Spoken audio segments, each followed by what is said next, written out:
Welcome in to Locked On Knicks. Mitchell Robinson is out likely for the rest of the playoffs for the Knicks. Is Precious Achiuwa ready to step up in game 2 and beyond? And the last 2-minute report comes out and maybe it wasn't quite as bad as people were expecting it to be. So we'll talk about that right now on Locked On Knicks. You are Locked On Knicks, your daily New York Knicks podcast, part of the Locked On Podcast Network. Your team every day.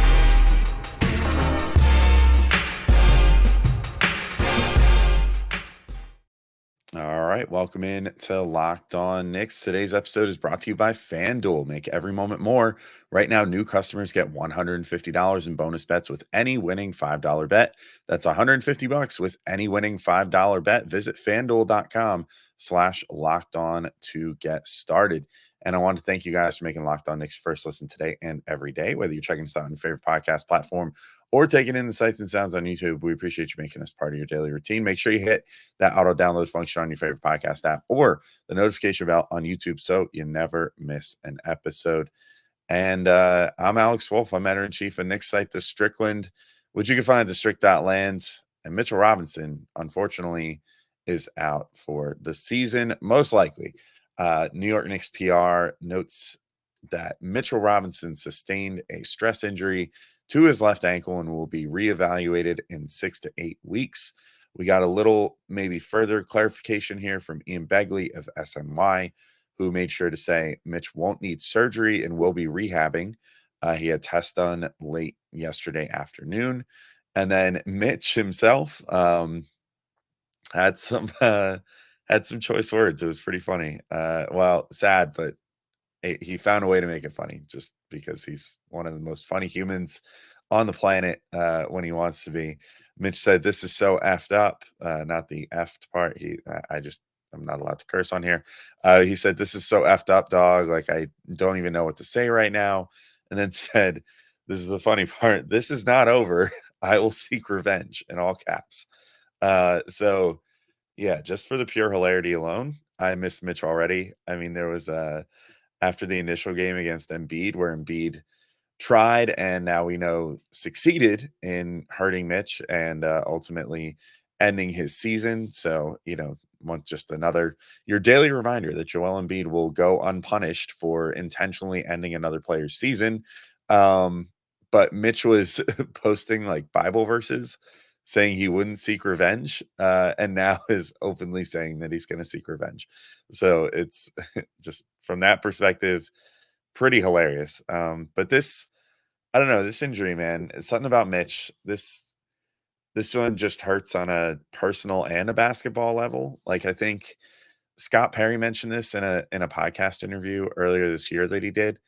Um, and I think it just continues to ring true. Like, the Knicks sort of like they drafted Mitch and he went from a kid who had a less than great like background growing up, was had it pretty tough and had a great relationship with his high school basketball coach and his high school basketball coach, I mean, has told the story before of how he just like saw Mitch walking around one day and it was like, "Hey kid, like you seem like you'd be good at basketball. You're really tall," and kind of took him under his wing and in some ways helped raise him. And now Mitch has paid it forward by having his coach live with him. Um, as Mitch is a pro after his coach's wife had passed away earlier this year. Like, I mean, it's just I don't know. It's cool. Like, we've seen Mitch grow up into a man on this team from being a kid, and I think that combined with the fact that he's the longest tenured Nick by a pretty wide margin just kind of makes every time anything happens to Mitch, it just feels like a gut punch, man. Like, it's just, this guy, he's been on the team for so long and you've seen him for so long and heard all of his shenanigans for so long, all the way back to like Mitch's block party, the little like YouTube and like Twitter video series that the Knicks would do where he would just have all these silly little interviews with all of his teammates and everything. I mean, he's just an eminently likable dude, but he's not just a guy who's there for the laughs or whatever. Like, he put up arguably one of the best seasons of his career. I would say before he got hurt back in December, after the first month and change of the season, he was having one of the best years of his career. But let's just look at some of the stats for the overall on the year. He absolutely crushed it, even with some of the struggles when he came back from injury. But 75th percentile in block percentage this year among bigs at 2.4%. According to Clean the Glass, he was 91st percentile in steal percentage among bigs at 2.1%. He was once again for another year 99th percentile in field goal rebound percentage, which is the amount of misses from his team that he converts into offensive rebounds at 17.6%. So that means that almost a fifth of the time that the Knicks took a shot with Mitch on the floor, he got an offensive rebound. Just absolutely crazy stat there. Not only that, but he also rebounded 7% of Knicks free throw misses, which was 92nd percentile. So pushing towards 1 in every 10 free throw misses that he would rebound and create another opportunity with.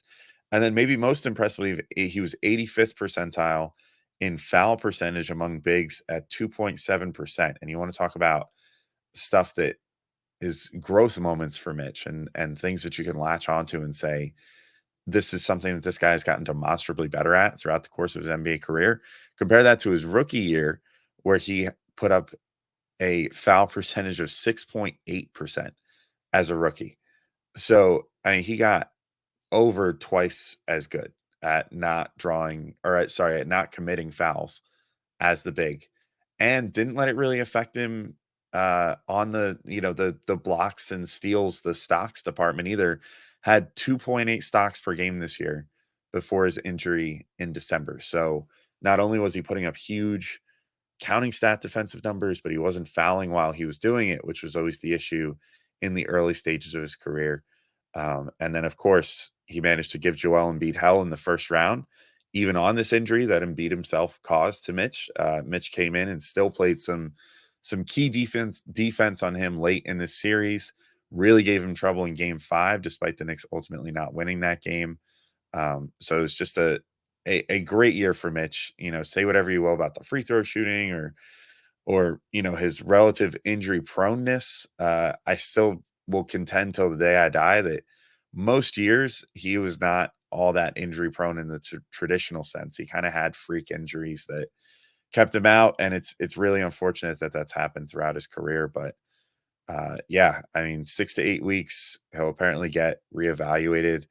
I guess that puts it in play, if the Knicks are like in the finals or something. But uh, uh, by all accounts, this season is probably over, and I don't know. Hopefully, he's able to seek revenge on the court next year. Don't do anything too drastic, Mitch. But we love you, buddy. We hope you get better soon. I really hope.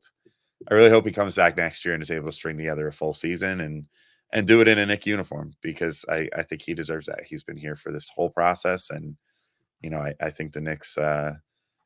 It's a business. Nobody's owed anything, but if they owe anyone anything, they owe Mitch a shot to give this another shot again with this team fully healthy and hopefully make a big run. So we'll see how it all goes. But this, of course, means that Precious Achiuwa is going to need to step up. So I'm going to get into a little bit of what maybe I expect to see out of that, and then we'll talk about the Game 1 last 2-minute report. Came out, was actually, I don't know, to me at least, did not seem as bad as some people wanted to make it seem. And I'll kind of get into my overall thoughts on officiating at this point in the postseason. So we'll get into that in just a sec. But first, I want to remind you all that today's show is brought to you by DoorDash. And this Mother's Day, you can get something thoughtful for mom on DoorDash. Surprise her from wherever you are with fresh bouquets, the latest tech, gift cards, self-care treats, and more to make her day that much better. Does mom have a sweet tooth? Is she a tech enthusiast, a beauty connoisseur, or is she outdoorsy? No matter what she's into, you can make her smile with a fruit or flower bouquet, makeup, tech gear, workout wear, and more. And you can get thoughtful gifts she deserves with the convenience you need. Choose same-day delivery or schedule a week from when flowers and gifts should arrive to her door with DoorDash. Don't schedule for a week from today, though. Mother's Day is this Sunday, so keep that in mind. So get a Mother's Day gift as unique as she is with DoorDash. Use code LOCKEDONNBA to get 50% off your next order, up to $15 when you spend $15 or more on your next flour, convenience, grocery, or retail order now on DoorDash. That's Locked On NBA to get 50% off. Order using DoorDash today. Terms apply. And today's show is also brought to you by LinkedIn Jobs. When you're hiring for your small business, you want to find quality professionals that are right for the role. That's why you have to check out LinkedIn Jobs. LinkedIn Jobs has the tools to help find the right professionals for your team faster and for free. And LinkedIn isn't just another job board. LinkedIn has a vast network of more than 1 billion professionals, which makes it the best place to hire. It gives you access to professionals you can't find anywhere else. And LinkedIn does all that while making the process easy and intuitive. And hiring is easy when you have that many quality candidates. So easy, in fact, that 86% of small businesses get a qualified candidate within 24 hours. LinkedIn knows that small businesses are wearing so many hats and might not have the time or resources to hire. And so LinkedIn is constantly finding ways to make the process easier. They even just launched a feature that helps you write job descriptions, making the process even easier and quicker. That's why 2.5 million small businesses use LinkedIn for hiring. So post your job for free at linkedin.com/lockedonnba. That's linkedin.com/lockedonnba to post your job for free. Terms and conditions apply. All right, and I'm back in to keep talking through this game today, but unfortunately, um that's a funny sentence. This game two today, I guess I should say there, or the day of game two occurring.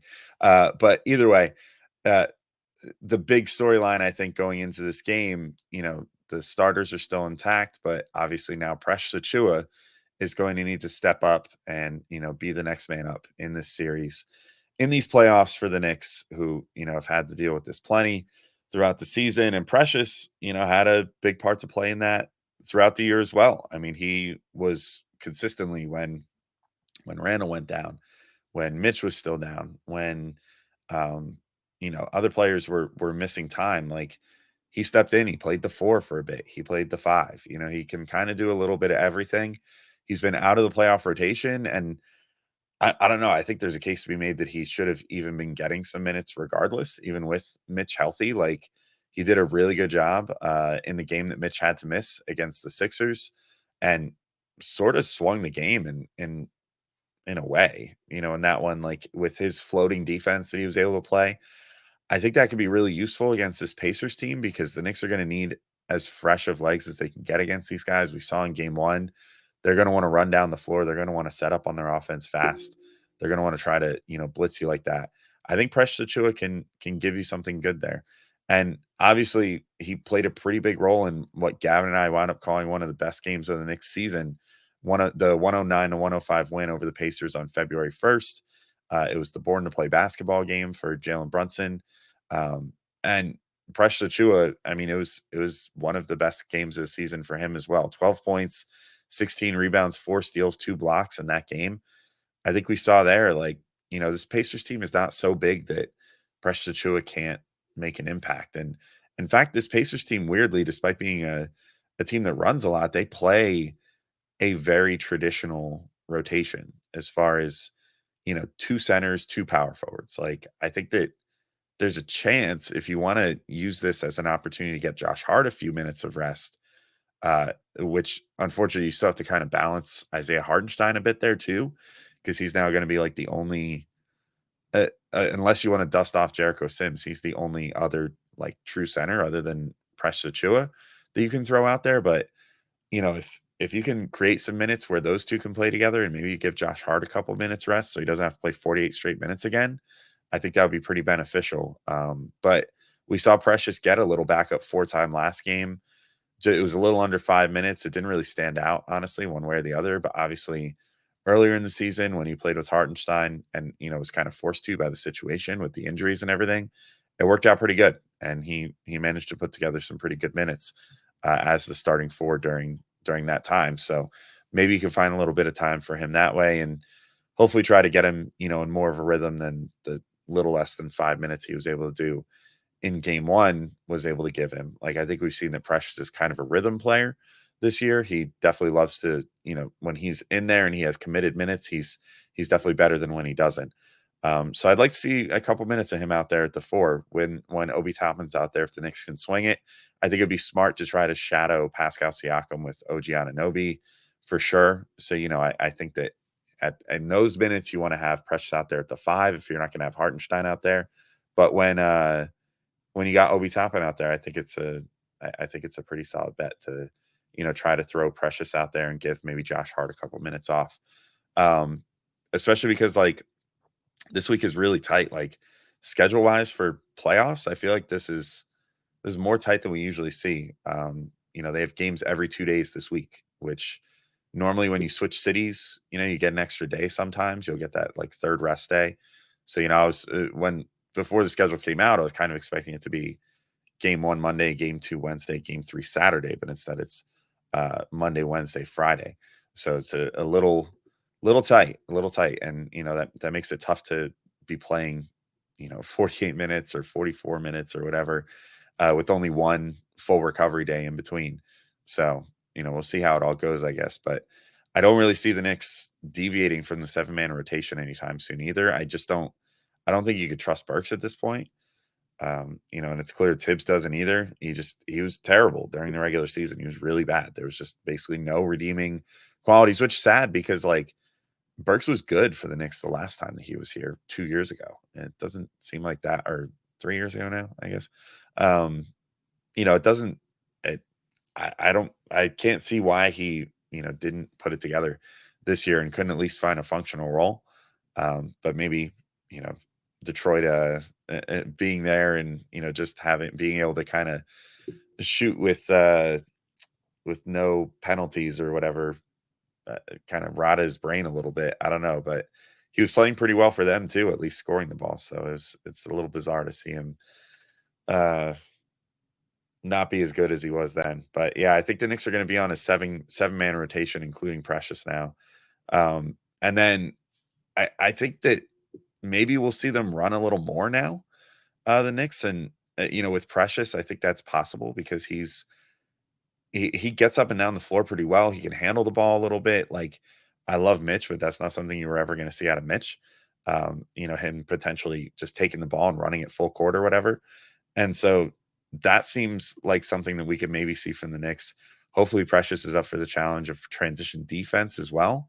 And he can be the guy that kind of gets back there first. I do remember when Mitch had first come back, Precious was getting some minutes as the backup 4 with him. And there was kind of this nice dynamic of where they seem to have an understanding of like if one of them was in position for the offensive rebound, the other would run back and be ready to be back there in transition to stop things. So maybe if we get to see some of those Precious and Hartenstein minutes, we get to see a variation of that where if Precious is crashing the offensive board, Hartenstein knows to get back and play transition defense in case the Pacers end up with it, and vice versa. If Hartenstein's going for it, maybe Precious knows to get back and make sure there's someone to meet the Pacers at the basket on the other end when they inevitably try to run it at some point. Now they might kick it out for a 3 or something, but you kind of just live with it. You play as good of transition defense as you can and hope that you can stop the bucket. So we'll see what the Knicks are able to do.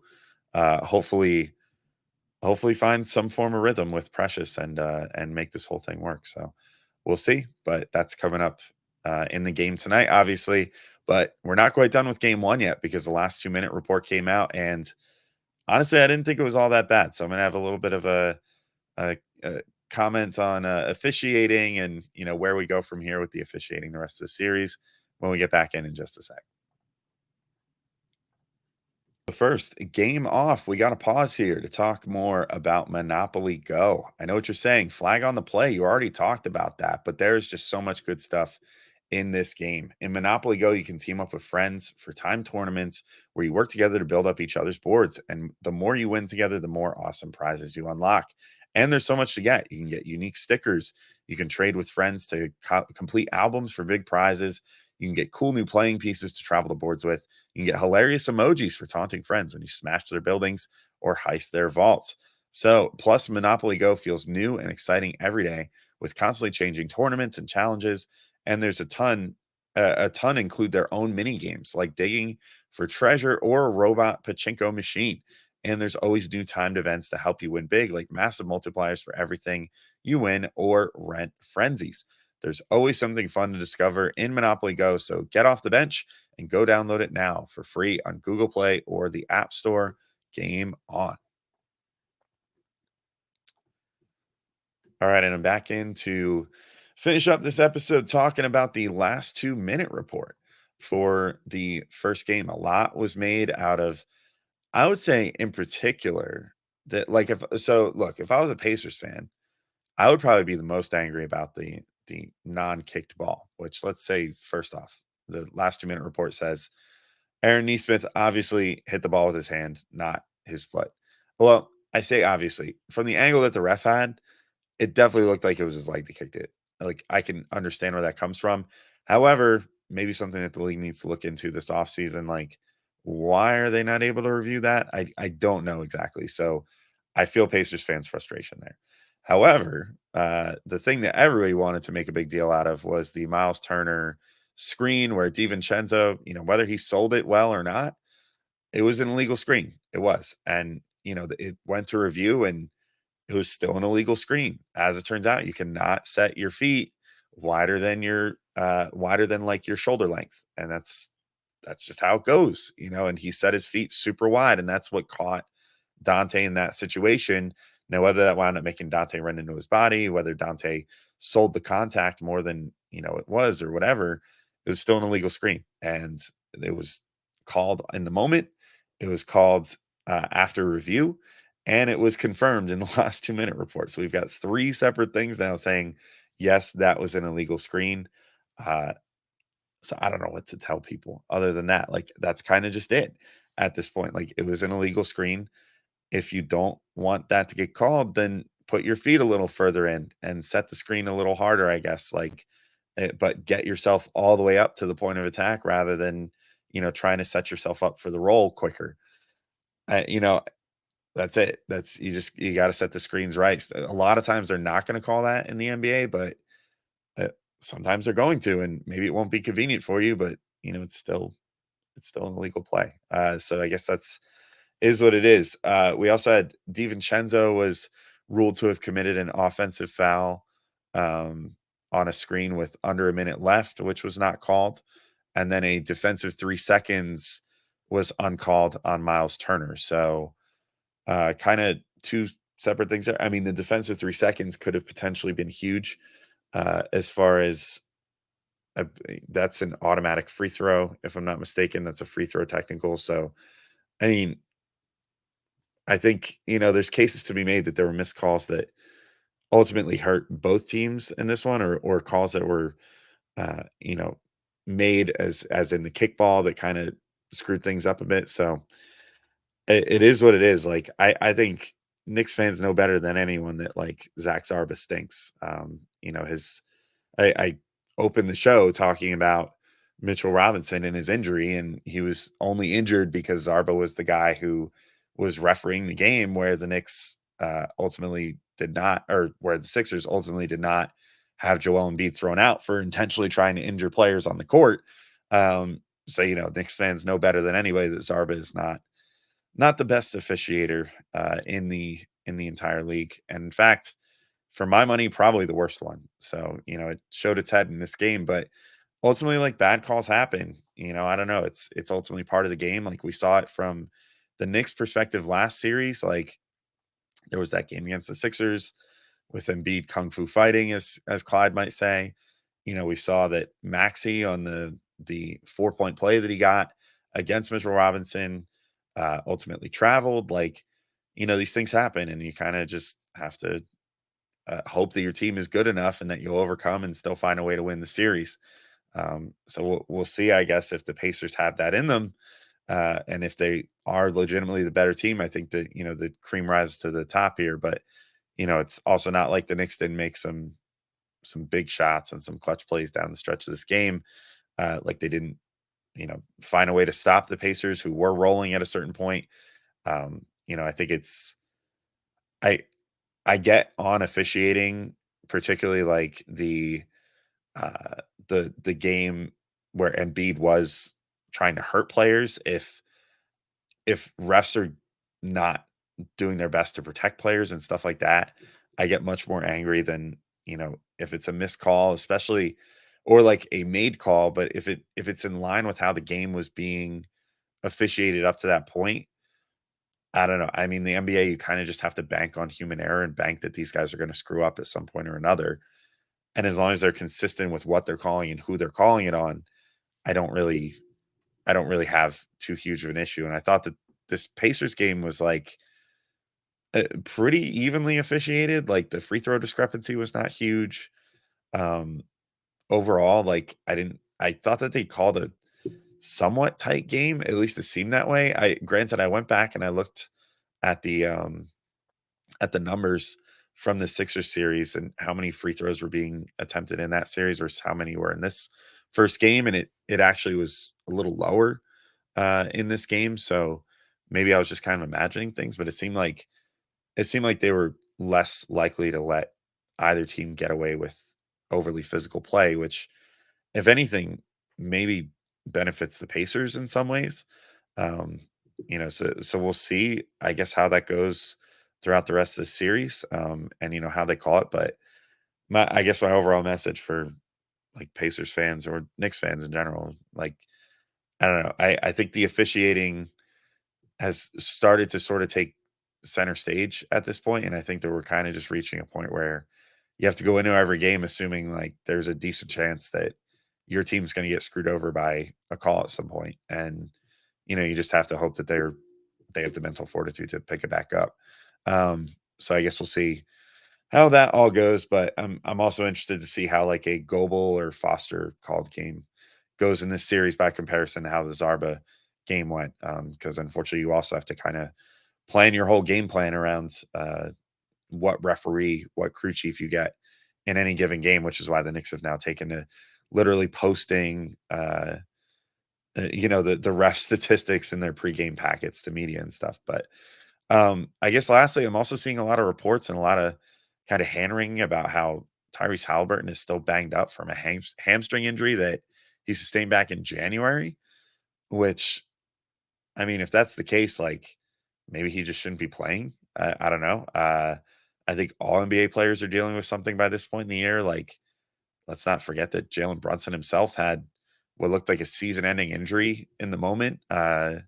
Just a couple months ago where he had to sit down for 5 days after that knee injury where he like banged knees and hit his nerve or whatever, and like his whole leg went dead below the knee, and I mean it looked really ugly.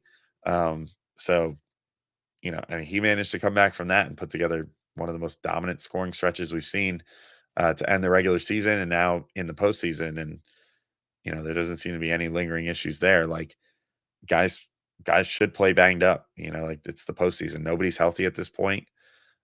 Certainly the Knicks aren't. The Knicks are one of the most injured teams in these playoffs at this point, where they're missing an all-star, a potential all-defensive center. They're missing one of their top guns off the bench in Bogey now. I mean, life has not been easy for the Knicks as far as injuries are concerned, and yet I don't know. I feel like I see much less national writers and whatever looking to find things to give them excuses for than I've already seen in one game with the Pacers. So um yeah, we'll see how that all goes. But either way, I think I've said about all that could be said. We kind of just need to watch some basketball get played tonight and you know move on from game two, hopefully with the Knicks up 2-0 going back to Indy on Friday. Um, but we'll see how things go at the Garden tonight. But until then, thank you all for listening, and we'll talk to you soon. Peace out.